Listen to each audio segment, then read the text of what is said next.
Mesdemoiselles, mesdames et messieurs, bonjour. Dans cette vidéo, nous allons parler des variables en PHP 8. Qu'est-ce qu'une variable? Pourquoi utiliser des variables? Comment utiliser des variables? Voilà sur quoi va porter cette vidéo. Alors ça, pour autant tarder, nous allons commencer à définir ça, une variable comme étant une case mémoire destinée à stocker une valeur donnée. Contrairement à une constante, une valeur contenue dans une variable peut changer à tout moment. Cette valeur peut être de nature numérique, peut être une chaîne de caractères, peut être une valeur booléenne, tout comme ça peut être une valeur nulle. Alors, sans pour autant traîner, nous allons commencer. J'ai déjà créé un petit projet qui va s'appeler projet test et nous allons directement introduire des balises PHP et nous lancer dans la programmation. On met PHP. Alors, pour pouvoir créer une variable en PHP, on va utiliser le signe $. Voilà, par exemple, $non égale Zozo. Voilà, variable non égale à Zozo. On n'oublie pas notre point virgule. Alors, pour pouvoir créer la variable, on va utiliser toujours le mot-clé $. Et pour pouvoir affecter une valeur dans une variable, on va utiliser le signe égal. En PHP, le typage est toujours dynamique, c'est-à-dire vous n'êtes pas toujours obligé de préciser dans cette variable. On va stocker une valeur de type numérique, entière ou autre. Donc le PHP se charge toujours de le faire de lui-même. Et donc là, on veut d'affecter dans la variable non la chaîne de caractères Zozo. Alors si on veut afficher le contenu de la variable, on va juste faire un coup de écho $. Non, surtout n'oubliez pas le mot-clé $, sinon ça ne peut pas marcher. Voilà, directement, c'est que bon, nous avons le mot Zozo. Voilà, là nous avons Zozo. Et pour pouvoir tester le type d'une variable, on pourra toujours utiliser des mots-clés, notamment isInt, isString et ainsi de suite.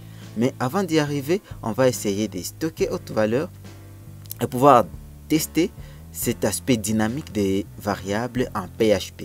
C'est-à-dire, on va essayer de stocker autre chose dans la variable non. Et vous allez trouver que PHP le fait de manière dynamique. Ça va juste comprendre que bon, désormais dans la variable non, ça ne contient plus des chaînes de caractères, mais désormais dans non, ça contient autre chose. Regardons un peu, je vais faire $non égale à 23 par exemple. Et là, si j'actualise, nous avons 23. Et que donc, lorsque vous serez en train de manipuler des variables en PHP, faites toujours recours à votre bon sens pour pouvoir bien le faire. Sinon, PHP, si vous vous mettez à changer n'importe comment des variables, vous pourrez avoir des graves problèmes durant votre programmation. Alors, pour ne pas faire une vidéo très longue, on va passer directement à la notion de vérification des types d'une variable. On va commencer d'abord en disant comment est-ce que je peux savoir, comme le typage est dynamique, comment est-ce que je peux savoir X ou Y variable et de quel type. Alors ici par exemple, on va d'abord tester, on va chercher à afficher la valeur de la variable non.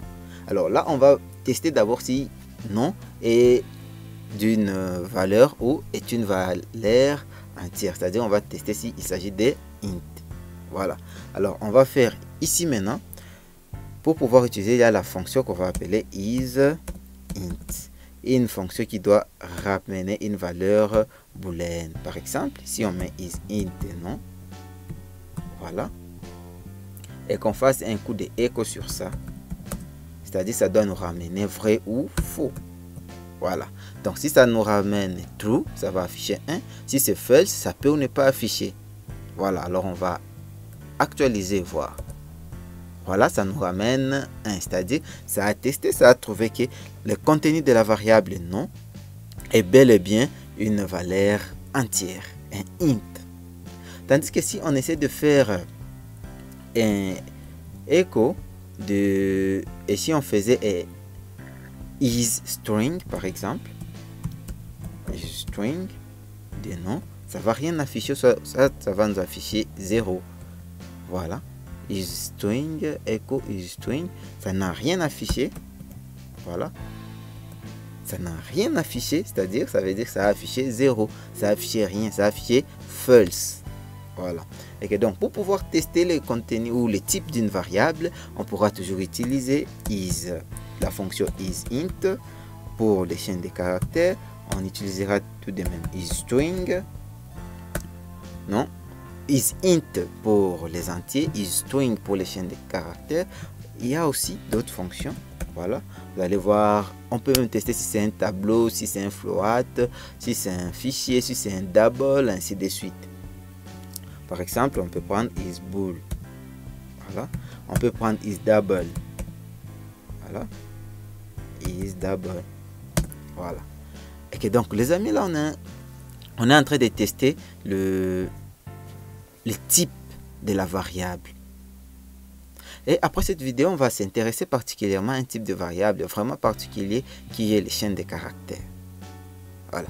Ayant déjà compris comment se passe le typage en PHP, comment créer une variable, comment affecter de la valeur dans une variable, comment tester les types d'une variable, maintenant là, on va essayer un peu de comprendre quelques différences entre les types de variables.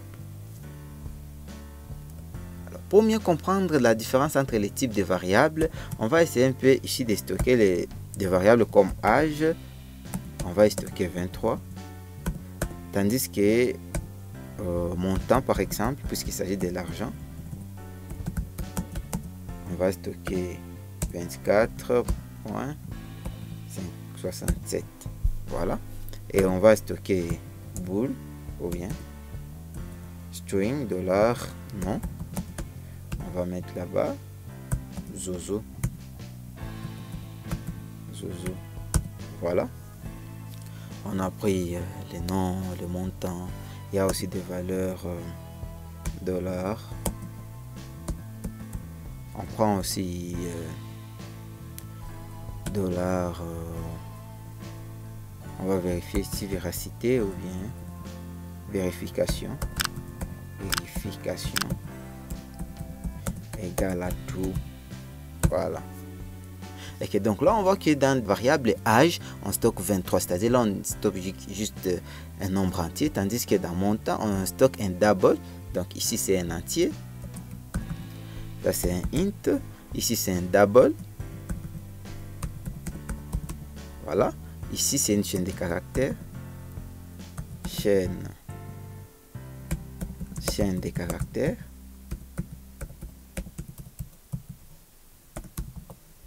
Ici, c'est une variable boolean, c'est un boolean.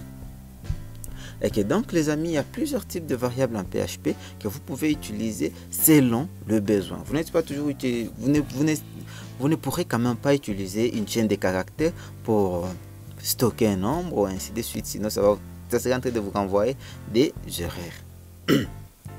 Alors, les amis, on ne peut pas parler de variables sans pour autant parler de constantes.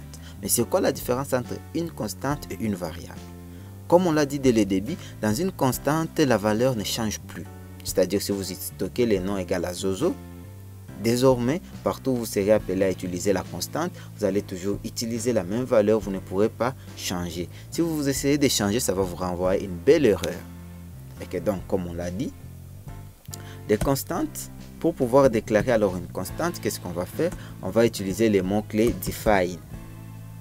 Voilà. Define, ça prend deux paramètres. Tout d'abord, les noms de la constante, par exemple, comme on l'a dit, nom. Voilà. Et la valeur, par exemple, on met zozo. Voilà. Sachez que les noms, vous n'êtes pas toujours obligé de prendre un nom qui est en majuscule pour le nom d'une constante. Néanmoins, ça reste quand même une bonne pratique. Alors, pour pouvoir manipuler la constante, différemment d'une variable, vous ne serez pas toujours appelé à utiliser les mots-clés $. Si vous utilisez les mots-clés $, ça va créer juste une variable du même nom, mais la constante restera toujours quelque part. Et donc, pour pouvoir utiliser la constante, on va juste prendre, par exemple, echo. On peut, par exemple, afficher echo, non. Ça, pour autant, se soucier de mettre encore $. Lorsqu'on actualise, chez Kebom, nous avons zozo. Et si d'aventure, nous essayons d'affecter une autre valeur d'un nom, oh, mais là, on va nous renvoyer une belle erreur. Nom égal à Zézé, par exemple. Oh, sorry. Nom égal à Zézé. Alors voilà. Regardez même jusque là, ça nous crée une belle erreur Parce qu'on ne peut pas affecter dans une constante. C'est une belle erreur. Et si on essaie de mettre $, ça devient directement autre chose. Ce n'est plus notre constante qui est là-bas, mais la constante aura changé. Ok? Oh non. Si on essaie quand même de mettre $, et qu'on affiche $, non, sachez que là, on a directement des choses différentes. C'est-à-dire, on a une variable non et une constante non. Alors, quel intérêt pour utiliser des constantes aussi? L'intérêt d'utiliser des constantes est que une constante vous permet juste d'initialiser des variables qui ne pourront plus changer durant votre application. Par exemple, le nom de l'application, ainsi de suite. Alors, mesdemoiselles, mesdames et messieurs, merci. On a fini avec cette première et courte vidéo qui a porté sur des variables. À la fois prochaine, on va continuer. On va voir comment est-ce qu'on peut manipuler des variables. On va s'intéresser aussi aux variables de type chaîne de caractères. Si vous n'êtes pas encore abonné sur la chaîne, n'hésitez pas à vous abonner. Si vous avez des remarques et des questions par rapport à ceci, laissez-nous ça en commentaire. Ciao, à très bientôt.